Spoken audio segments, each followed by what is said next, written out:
अमरावती लोकसभा मतदारसंघातून महायुतीची उमेदवारी कोणाला मिळणार याकडे राजकीय वर्तुळाचं लक्ष लागलं आहे.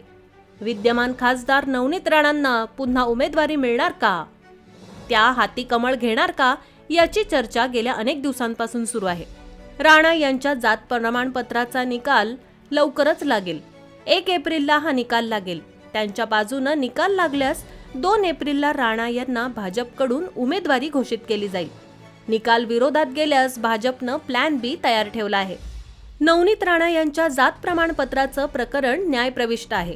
निकाल विरोधात गेल्यास राणा यांना निवडणूक लढवता येणार नाही ही शक्यता लक्षात घेऊन भाजपनं पर्याय तयार ठेवले आहेत.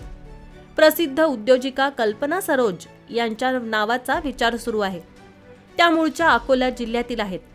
दिवंगत रिपब्लिकन नेते रासू गवई यांच्या कन्या कीर्ती गवई यांच्यासह एका माजी IAS अधिकाऱ्याचं नावही विचाराधीन आहे. त्यामुळे भाजपकडे अमरावतीसाठी 3 पर्याय तयार आहेत. राणा यांच्या विरोधात निकाल गेल्यास त्या तिघांपैकी एका नावावर शिक्कामोर्तब होऊ शकतो.